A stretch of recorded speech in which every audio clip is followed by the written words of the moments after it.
warahmatullahi wabarakatuh. Apa kabar kalian semua? Kalian di rumah dalam keadaan yang sehat semua ya. Tetap jaga kesehatan, jaga kebersihan, dan pastinya tetap semangat belajar. Pada kesempatan kali ini bersama Ustazah Nia kita akan membahas tentang soal PTS kemarin. Akan tetapi tidak semua soal PTS kemarin kita akan bahas di video ini. Jadi kita akan membahas beberapa saja yang sekiranya kemarin kalian banyak yang salah. Masuk aja ya. Nah, soal yang pertama itu persiapan analisis usaha kecuali. Apa nih menurut kalian jawabannya? A, B, C, atau D? Jawabannya adalah yang A. Ada tidaknya peta usaha yang merugikan. Nah, kenapa jawabannya A? Ya karena itu sudah jelas ya. Kalian bisa dilihat di buku paket di halaman 7. Nah, kenapa bukan B? Yaitu meneliti luas usaha tersebut. Ya, itu benar karena lingkup usaha tersebut kan ada lingkup daerah, lingkup nasional, dan lingkup internasional. Nah, yang ke C ini adalah bentuk usaha. Bentuk usaha itu kan dibedakan menjadi usaha BUMN, BUMS, perseorangan, koperasi, dan lain sebagainya. Nah, yang keempat atau D itu jenis usaha tersebut. Jadi usaha tersebut itu gimana? Contohnya kayak misalnya usaha fashion, bidang fashion misalnya nih, usaha bidang fashion kayak misalnya masker itu juga termasuk bidang fashion ya. Terus kayak misalnya tas dari kain perca, terus misalnya usaha kerajinan tangan yang lainnya kayak misalnya aksesoris dari sisik ikan atau yang lainnya. Terus yang E, informasi usaha yang diterima. Ya, itu bisa dari internet, seminar, teman, atau juga iklan. Seperti itu. Jadi jawabannya adalah yang A. Ada tidaknya peta usaha yang merugikan. Jadi kalau yang di buku itu ada tidaknya peta usaha yang menguntungkan. Jadi yang salah yang A ya. Nah, terus dilanjutkan soal selanjutnya. Bahwa ini yang bukan termasuk analisis SWOT, SWOT. Nah, apa itu analisis SWOT? Masih ingat kan analisis SWOT? Harusnya masih ingat dong ya. Yang itu apa? Ada apa aja S-nya? S-nya yaitu adalah strength atau kekuatan. Jadi kekuatan dari usaha tersebut. Nah, kekuatan dari usaha tersebut itu biasanya berasal dari dalam usaha tersebut. Nah, terus yang kedua itu W-nya apa? W-nya adalah weakness atau kelemahan. Nah, kelemahan dan kekuatan itu biasanya berasal dari dalam usaha tersebut. Nah, untuk yang ketiga itu apa? O itu apa? Opportunity atau peluang. Nah, yang terakhir adalah T atau threat. Threat itu adalah ancaman ya. Jadi peluang dan ancaman itu berasal dari luar, dari faktor eksternal. Kalau yang strength sama yang weakness itu berasal dari faktor dari dalam. Jadi jawabannya yang tidak tepat atau yang bukan termasuk analisis SWOT adalah strategi. Jadi jawabannya adalah B ya. Soal yang selanjutnya yaitu langkah-langkah untuk mengembangkan usaha. Apa itu langkah-langkah untuk mengembangkan usaha? Ada yang tahu? Ada yang masih ingat? Nah, langkah-langkah yang untuk mengembangkan usaha itu adalah salah satunya yaitu analisis SWOT ya, yaitu jawabannya adalah D. Kenapa D? Karena kalau analisis kelayakan teknis itu untuk mengetahui teknik pembuatan suatu kerajinan ya, namanya juga teknik ya, teknik berarti proses untuk mengetahui pembuatan. Terus yang B, kenapa bukan B? Karena B itu kan analisis peluang pasar. Analisis peluang pasar itu digunakan untuk mengetahui pemasaran usaha yang menguntungkan. Terus kenapa bukan juga yang C? C itu analisis kelayakan finansial. Kelayakan finansial itu untuk mengetahui sumber daya finansial atau total dana yang dibutuhkan untuk sebuah usaha. Nah, kenapa juga bukan yang E? Karena yang C itu adalah analisis internal.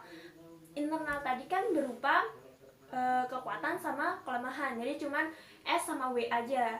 Berarti bukan ya. Jadi yang benar adalah jawabannya analisis SWOT. Soal yang nomor 4, ini tidak urut ya Ustazah menjelaskannya. Jadi yang menurut Ustazah itu yang sekiranya kalian itu kurang bisa dan ini yang sering kalian salah. Ya, untuk soal selanjutnya, pencatatan semua kegiatan usaha yang diperlukan bagi kelancaran dan pengelolaan usaha. Nah, apa ini jawabannya? Jawabannya adalah C, yaitu tugas dari administrasi. Kenapa bukan A? Karena A itu adalah pengertian administrasi usaha. Pengertian administrasi itu apa? Yaitu suatu proses atau tata cara kerja yang terdapat pada setiap usaha. Nah, untuk yang B itu sebagai pencatatan atau evaluasi. Itu juga bukan. Terus yang D, unsur administrasi. Unsur administrasi itu tidak ada ya. Jadi yang ada. Terus yang E itu ada maksud administrasi, itu ada 4, yaitu untuk memonitor, mengevaluasi, menyusun program, dan juga untuk mengamankan kegiatan. Jadi jawabannya yang benar adalah C, tugas dari administrasi. Jadi biasanya kalian itu sering terbalik antara tugas dan pengertian. Harus diingat, yang namanya tugas itu adalah sebagai pencatatan semua kegiatan usaha. Tapi kalau pengertian itu berarti suatu proses tata cara. Gitu. Salah satu sumber daya yang tidak boleh diabaikan dalam suatu pembuatan usaha, seperti itu ya maksudnya. Jawabannya apa? Jawabannya yang tepat adalah man atau manusia, yaitu A. Kenapa manusia itu menjadi sumber utama yang paling penting? Karena suatu usaha tanpa adanya orang itu tidak akan berjalan. Ya contohnya nih, misal kamu punya duit banyak, kamu punya tempat yang bagus, tapi tidak ada orang yang menjalankan, ya tentu aja tidak bisa. Makanya manusia itu adalah sebagai sumber daya utama yang tidak bisa diabaikan. Seperti itu. Untuk yang metode, itu metode bukan ya, karena metode itu adalah suatu metode yang digunakan dalam perusahaan tersebut. Bisa buat kayak misalnya metode, kayak mau metode produksinya gimana, administrasinya gimana, pemasarannya gimana. Kalau material itu juga bukan. Jadi kalau misalnya metode itu misal ini administrasi yang seperti ini, pemasaran yang seperti ini, tapi kalian tidak ada orangnya yang menjalankan, kan tidak bisa. Misalnya kalian punya bahan usaha atau bahan utama usaha itu bagus banget, kulit harganya miliaran atau ratusan juta, tapi ternyata orang yang menjalankan buat membuat produksi hasil kerajinan kalian itu tidak ada, berarti ya tetap aja sama aja bohong, nggak gunanya, nggak ada gunanya material seperti ini. Misalnya kalau yang mesin, nah kalian misalnya nih punya suatu mesin yang bagus, bisa kerja cepat, tapi orang yang menjalankan mesin ini itu tidak ada, ya kalau ya kan mesin pun juga harus ada yang pemrogramnya juga kan, jadinya aja semuanya itu harus ada orangnya. Misalnya nih kalian punya produk, kalau yang market misalnya kalian punya produk usaha yang bagus banget, laku di pemasaran, tapi yang memasarkan ini tuh tidak ada, ya kan sama aja. Jadi memang sumber utama yang paling utama itu adalah manusia. PT adalah apa? Ayo PT. PT itu adalah perseroan terbatas. Iya benar. PT itu adalah perseroan terbatas. Yang dimaksud dengan PT yaitu suatu lembaga yang terdiri atas sekumpulan orang yang memiliki hak secara hukum untuk mengelola saham dengan tujuan tertentu. Biasanya PT itu sudah besar ya, biasanya lingkupnya sudah besar, dan minimal kalau mau mendirikan PT itu modalnya sekitar 50 juta, itu minimal. Terus jadi jawabannya adalah yang B. Kalau yang A, itu badan usaha yang didirikan oleh 2 orang atau lebih untuk menjalin kesepakatan bersama, itu disebut apa? Disebut CV. CV atau Komanditer Venoskep. Ya itu hampir sama kayak PT, tapi dia itu lebih kecil kayak gitu. Nah, terus untuk yang C itu suatu persekutuan antara 2 orang atau lebih untuk menjalin usaha atas nama bersama, yaitu yang disebut dengan firma. Jadi kalau C firma ini tuh 2 orang, tapi dia tuh menjalankan usaha bersama atas nama 2 orang tersebut. Tapi kalau CV dia hanya 2 orang, tetapi hanya menjalin kesepakatan aja. Jadi nanti bisa namanya itu bisa salah satu dari mereka, seperti itu. Terus yang D, suatu badan usaha yang dimiliki, dikelola dan dipimpin oleh seseorang yang bertanggung jawab secara penuh atas kekayaan dan kewajiban, yaitu disebut dengan usaha perseorangan. Jadi semua tanggung jawab dia, semua wewenang, semua modal itu dilandaskan atas orang tersebut. Berarti itu memang perseorangan. Untuk yang E itu suatu badan usaha yang modal bagian negara dan sebagian dari swasta, itu disebut dengan persero. Orang dikerjakan untuk berpura-pura menjadi pembeli disebut apa? Jawabannya adalah B, ghost shopping. Ini bisa kalian lihat ya di PPT materi tambahan slide ke-8. Nah, kenapa bukan mystery selling? Bukan, karena mystery selling itu termasuk penjual rahasia. Kan sell ya, sell, penjual.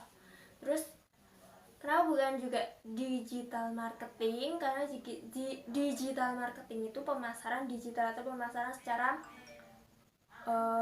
online. Sales promotion itu juga bukan. Sales promotion itu ya orang yang jualan gitu, jualan sales kayak gitulah.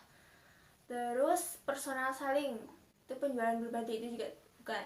Jadi yang lebih tepat itu adalah ghost shopping. Jadi biasanya ghost shopping itu dipekerjakan sebagai kayak misalnya ada dua buah perusahaan.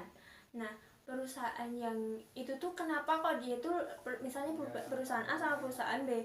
Nah, kenapa perusahaan B itu dia lebih laku dibandingkan perusahaan A?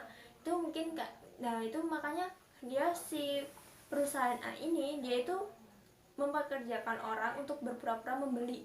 Fungsinya tuh apa? Untuk melihat apa sih yang membuat perusahaan B itu tuh dia itu laku gitu, penjualannya laris, rame kayak gitu. Jadi dia tuh sana membeli supaya kita tahu rahasianya di perusahaan B, seperti itu. Dari soal Andika tersebut di atas ini, nah kegiatan apa yang akan dilakukan oleh kelompok Andika? Yaitu yang tepat D, tentang perencanaan. Kalimat yang mendukung pada cerita tersebut, yang mendukung untuk jawabannya adalah perencanaan, yaitu tentang menentukan produk kerajinan yang akan dibuat pada minggu depan. Nah, untuk yang evaluasi, kalau yang A itu kan evaluasi. Evaluasi itu berisi tentang ringkasan dari kegiatan yang sudah berjalan. Jadi bukan ya, Andika dan kelompoknya kan tidak membicarakan tentang hal-hal itu. Terus yang B, tentang pengemasan. Pengemasan itu tentang cara mengemas menggunakan wadah agar menarik konsumen dan juga untuk menambah nilai jual. Andika juga tidak membicarakan tentang hal kemas-mengemas. Untuk yang C itu pembuatan. Pembuatan itu kan membuat suatu produk kerajinan ya. Andika pun juga tidak menceritakan akan hal itu. Untuk yang E itu pemilihan bahan, yaitu dilakukan sebelum membuat produk kerajinan. Andika juga tidak membicarakan hal itu. Andika hanya membicarakan tentang suatu rencana yang akan dia lakukan pada minggu ke depan. Jadi jawabannya adalah yang D ya, perencanaan. Di kulit jagung, pelepah pisang, kulit bawang, termasuk limbah di daerah mana? Ada yang tahu atau ada yang masih ingat? Ya, jawabannya adalah B, pertanian. Itu termasuk di daerah pertanian ya. Kenapa bukan di pesisir pantai? Karena kalau pesisir pantai itu limbah yang dihasilkan itu berupa apa?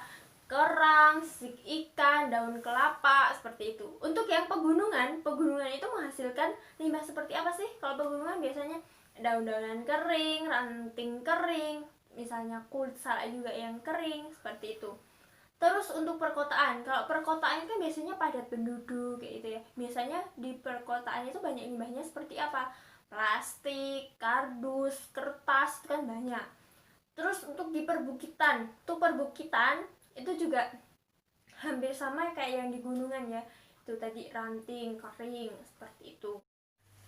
Bagaimana proses pengolahan limbah? Nah, proses pengolahan limbah ini yaitu yang pertama adalah pemilahan, kedua pembersihan, ketiga pengeringan, keempat pewarnaan, dan kelima finishing. Jawabannya adalah C, yaitu 3, 5, 1, 2, dan 4.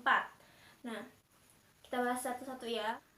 Kerang ya, kerang itu. Jadi nanti ada yang kayak misalnya kan kalau kerang itu kan pasti ada yang kerangnya yang udah hancur, ada juga kerangnya yang masih bagus. Nah itu kita pilih, kemudian dibersihkan. Nah dibersihkan dari kayak misalnya kotoran, pasir dan lain-lain. Nah setelah dibersihkan, kemudian kerang tersebut dijemur di bawah sinar matahari supaya dia tuh kering kayak gitu. Nah setelah dijemur, kemudian diwarna sesuai selera. Kayak misalnya kok mau dibuat bros atau kalung atau hiasan yang lainnya, itu kalian bisa warnai sesuai dengan selera kalian.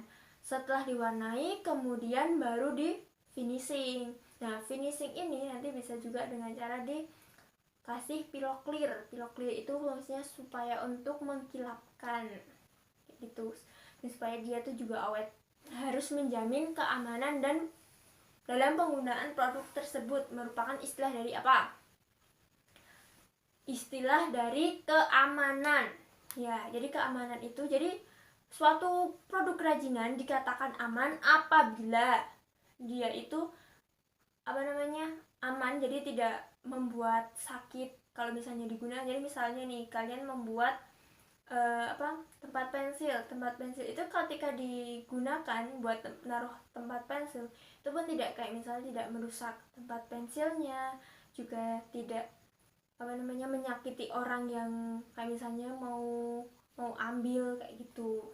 Yang keluasan itu yaitu suatu produk kerajinan yang wujudnya itu sesuai dengan kegunaannya. Jadi misalnya nih, kalian membuat suatu produk kerajinan, itu tuh bentuknya itu tuh serasi dengan antara fungsinya dengan wujudnya. Jadi kayak misalnya fungsinya buat tempat pensil, tapi kalian buatnya itu seperti piring, kan juga nggak luas ya kan, aneh juga dong. Terus ergonomis itu suatu kerajinan yang berkaitan dengan fungsi dan kegunaannya. Jadi bisa dikatakan ergonomis itu apabila dia itu mengandung nilai keamanan, keluasan, dan juga kenyamanan. Seperti itu. Untuk yang kenyamanan, itu suatu produk kerajinan itu memiliki nilai praktis yang tinggi. Keseimbangan itu yaitu termasuk pada prinsip dari kerajinan. Manfaat dari contoh produk kerajinan. Manfaat itu kalau misalnya kalian lihat di materi PPT itu ada dua ya, Ustazah menyebutkan itu dua, yaitu hias dan pakai. Untuk yang hias itu hanya digunakan sebagai kepuasan seorang pembuatnya aja, hanya sebagai hiasan. Kalau yang dipakai berarti bisa digunakan sebagai benda fungsional yang berfungsi seperti itu. Jadi gambar produk di atas, contoh produk di atas ini itu termasuk dari benda hiasan. Kenapa bukan C? Karena gambar tersebut itu tidak bisa dipakai, itu kan hanya sebuah hiasan ya, sebuah kayak miniatur gitu ya, miniatur dari kayak motor-motoran, jadi tidak bisa dipakai. Informatif itu apa sih? Informatif itu adalah suatu produk yang bisa memberikan suatu informasi. Simbolik itu apa? Simbolik itu adalah suatu produk yang memiliki simbol tertentu. Contohnya kayak misalnya lukisan wayang, itu menceritakan kayak kisah wayang tersebut gitu. Terus religius itu yaitu biasanya mengandung nilai keagamaan, ya misalnya kaligrafi kayak gitu kan, biasanya ada arti-artinya. Soal yang terakhir, nah, gambar kemasan yang tepat untuk souvenir dari limbah kulit jagung. Nah, dari gambar di samping ini, di atas ini, menurut kalian yang paling cocok itu yang mana? Yang B, yang A itu tuh lebih cocoknya atau lebih tepatnya untuk mengemas suatu bahan yang terbuat dari kain. Itu kenapa juga bukan yang C? Karena kalau yang C itu biasanya untuk membungkus makanan. Kalau yang C itu kan bentuknya seperti standing pouch ya. Standing pouch itu biasanya lebih untuk membungkus makanan. Kalau misalnya benda kerajinan kayaknya juga kurang tepat sih. Tapi ada, cuman masih jarang. Kalau misalnya yang D itu yang dari kayu, kotak, kayak misalnya kotak telur, tadi itu bukan kotak telur ya, itu juga bisa digunakan untuk mengemas produk kerajinan yang mudah pecah. Biasanya kalau keramik guci keramik kayak gitu-gitu. Kalau misalnya mau dikirim keluar kota itu biasanya cara membungkusnya seperti itu supaya dia tuh tidak pecah. Untuk yang kenapa juga bukan yang itu, karena yang itu kan kayak bestek gitu ya. Sebenarnya bisa, cuman kalau yang limbah kulit jagung, kenapa milihnya yang Mika? Karena kalau yang Mika itu kan Mika ya, yang W itu kan kalau misalnya Mika itu kan terlihat ya dari berbagai sisi, jadi lebih enak, sebenarnya lebih menarik gitu loh, dari berbagai sisi pun terlihat. Kalau misalnya pakai yang itu kan dia tertutup rapat, jadinya tidak terlihat, jadi kurang bisa menarik kayak gitu. Jadi kita nggak tahu itu isinya apa. Nah, seperti itulah pembahasan kita pada pembelajaran kali ini. Semoga bermanfaat. Buang yang jelek, ambil yang baik, dan tetap semangat belajar. Assalamualaikum warahmatullahi wabarakatuh.